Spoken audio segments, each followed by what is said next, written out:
Hola, ¿qué tal? Muy buenas noches, sean todos bienvenidos.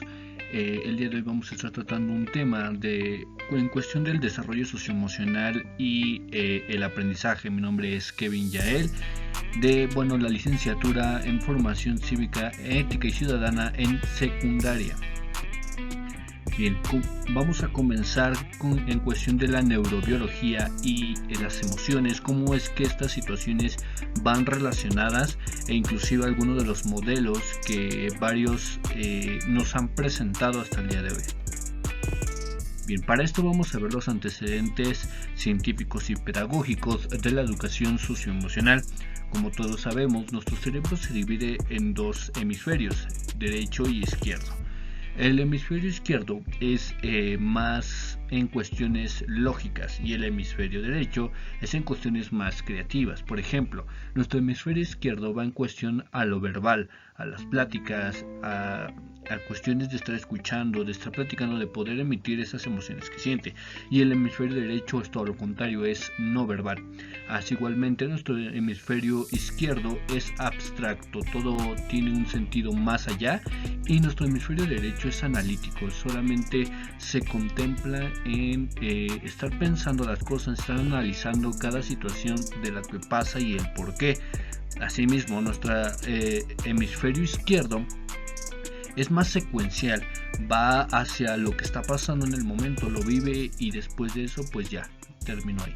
Sin embargo, nuestro hemisferio derecho va en cuestión de las emociones y los sentimientos, tiene una manera más perceptible de sentir todas las cosas, todo lo que está pasando a nuestro alrededor, es muchísimo más sentimental que nuestro hemisferio izquierdo. Es por esto que el hemisferio derecho lo manejan las personas que son zurdas y el hemisferio izquierdo lo manejan las personas que son derechas, ¿no? Así igualmente, otra de las cuestiones es que vemos que en nuestro hemisferio izquierdo va guiado más hacia los símbolos, como por ejemplo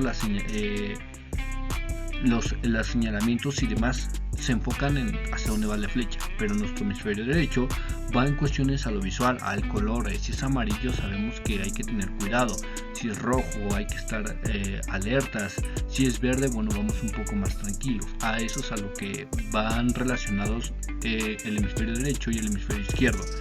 Y como yo les mencionaba, nuestro hemisferio izquierdo es lógico, todo va por un porqué, y nuestro hemisferio derecho va más hacia lo intuitivo. Este hemisferio, cuando domina, va más hacia intuir cosas que hacia quedarse con los hechos. Bien. Asimismo, nos preguntamos, ¿no?, si en algún momento existe un hemisferio dominante. Claro que sí, el concepto de un hemisferio dominante se origina en el hecho de que la mayoría de las personas tienen un hemisferio cerebral que predomina. Evidentemente, esto no quiere decir que el hemisferio no sea predominante o no sea utilizado. Es decir, si nuestro hemisferio derecho predomina, no quiere decir que el izquierdo no sirva o que sea inútil. Solo es un poco más utilizado el derecho que el izquierdo. Eso es lo que es que sea un hemisferio más dominante. Y por otro lado, a la sociedad actual se suele valorar más las habilidades relacionadas con el hemisferio cerebral izquierdo. Como ya les mencionaba, más las cuestiones cerebrales lógicas, las matemáticas y demás. Sin embargo, esto no quiere decir que las habilidades relacionadas con el hemisferio derecho sean inferiores o de menor importancia, ya que están relacionadas con actividades como dibujar, ser músico, ser lírico, y todo esto va más relacionado al aspecto artístico, a los ámbitos de todo el arte, ya sea pintura, ya sea escultura, ya sea música, ya sea teatro, son más relacionadas a esta situación. Bien, ¿cómo funciona el cerebro de los sordos? Las personas sordas son aquellas que tienen de manera natural predeterminar utilizar más el lado izquierdo, ¿verdad?, de su cuerpo, ya sea escribir con la mano izquierda, patear con la mano izquierda, reaccionar más de su lado izquierdo que con el lado derecho, no predomina más su lado izquierdo. Y en este aspecto su hemisferio izquierdo predomina el lenguaje, es lógico, matemático, verbal, analítico y razonado, etcétera. Esto es cuando nuestro cerebro cuando nuestro hemisferio del lado izquierdo predomina más. Sin embargo, cuando se es zurdo, en algunas ocasiones predomina más el hemisferio derecho, que bueno, en este caso va más hacia la función visual, la función motora, es emocional, es músico, es artístico, va más relacionado a este aspecto un poco fantasioso, ¿no? Y bueno, en este aspecto, cuando predomina el hemisferio izquierdo, tienen cero coordinación. O sea, en menos del 50% de los zurdos no tienen un hemisferio dominante, o el hemisferio izquierdo, quien domina es el lado derecho del cuerpo. Entonces, en este aspecto nos cuesta un poco más tener la coordinación. Asimismo, al ser zurdo, está catalogado que es más probable que podamos adquirir alguna enfermedad mental, algún problema mental, debido al uso de nuestro cerebro en el hemisferio izquierdo, que es el que más predomina. Ahora, sabemos que en la población zurda, el 12.8% de la población mundial es solamente lo que abarcamos las personas zurdas. Y bueno, aparentemente el 25% de los habitantes del mundo nacen zurdos, pero más del 10% son obligados a cambiar su forma de escribir, ¿no? Por ejemplo, en los tiempos de antes era muy visto que las personas que eran zurda era algo malo, ¿no? Era inclusive las personas ya mayores lo veían ya como algo malo el hecho de que naciera zurdo. Entonces, ¿qué hacían las personas? En esos tiempos les amarraban las manos a las personas que eran zurdos para obligarlos a escribir con la derecha, para ser forzados a ocupar más su lado derecho y dejar de lado su lado izquierdo, su naturalidad izquierda. Entonces hoy en día, bueno, ya hay un poco más de libertad, ya es como más libre, más tolerante, ya no da tanto importancia si eres zurdo o eres derecho, ¿no? Pero sabemos que hoy en día, pues prácticamente el mundo está creado para derechos, ¿no? Entonces ser un zurdo es un poquillo más complicado. Y bueno, para poder ser zurdo no es como que uno lo planee, simplemente es hereditario. Esto va debido a que tal vez algún familiar, algún bisabuelo fue zurdo y demás. Entonces esta cuestión también se hereda, y por esas cuestiones pues nacen los zurdos, ¿no?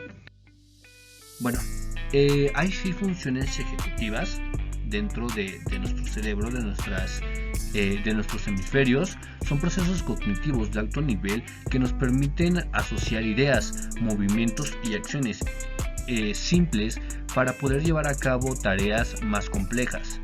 Sin estas 6 funciones, o sin estas funciones, nuestra conducta no sería eficaz. Es decir, nuestros planes, nuestras metas, nuestros objetivos no se cumplirían como nosotros queremos, tomarían rumbos distintos. El primero es el control de nuestros impulsos, ¿no? Esta habilidad nos ayuda a los niños a pensar antes de actuar, ¿no? Es decir, me voy a aventar de la cama, no, pero lo piensas y dices, no, si me aviento y si caigo mal me puedo descalabrar, etcétera. Entonces, esta cuestión del control de los impulsos nos ayuda a premeditar nuestras acciones antes de hacerlas, ¿no? El otro sería el control emocional. Esta habilidad ayuda a que los niños mantengan los sentimientos bajo control, es decir, que no haya esa explosión de euforia, de sentimientos derrochados, por así decirlo. Entonces, que haya un control de en qué momento se puede salir los sentimientos y cómo deben de fluir esos sentimientos, sin ese aspecto, para no perjudicarse a sí mismo y no perjudicar a otras personas. Asimismo, vamos con lo que es el pensamiento flexible. Este nos permite adaptarse a las cuestiones que no son esperadas, ¿no? Que son de imprevisto. ¿Para qué? Para que nuestro cerebro no se quede en algo fijo, no se quede fragmentado cuando de repente nos llega a suceder alguna situación que no esperábamos, ¿no? Entonces, este pensamiento flexible, como su nombre lo dice, nos permite buscar alternativas en situaciones que no esperábamos o que no contemplábamos que pasaría, ¿no? Así, bueno, la memoria de trabajo ayuda a mantener la información clave en la mente, es decir, es prácticamente nuestra memoria, ¿no?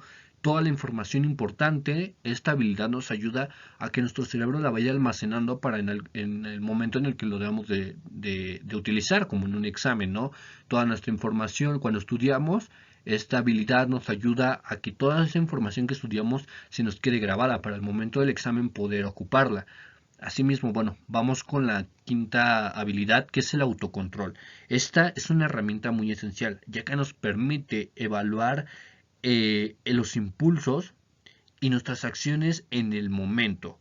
Es decir, saber hasta dónde podemos llegar y hasta dónde no podemos llegar. Eso es llevar nuestro autocontrol. ¿De acuerdo? Y bueno, asimismo, vamos con la sexta, que es la planificación. Esta habilidad nos ayuda a fijarnos metas a un futuro sobre lo que queremos lograr, los objetivos o las prioridades que queremos tener. Es decir, yo quiero hacer tal cosa, pero voy a hacer esto y esto y esto. Empezamos a planificar la estructura de cómo vamos a llegar a aquella meta. ¿De acuerdo? Estas son 6 funciones ejecutivas que tiene nuestro cerebro para poder llevar a cabo las relaciones, pues no tanto personales como intrapersonales, es decir, con amigos, con familia, con compañeros, con conocidos, etcétera. Bueno, en este aspecto, aquí mismo también les dejo 2 links de unos videos que están bastante interesantes sobre lo que es la sinapsis por dentro de nuestro cerebro, ¿no? Y también cómo funciona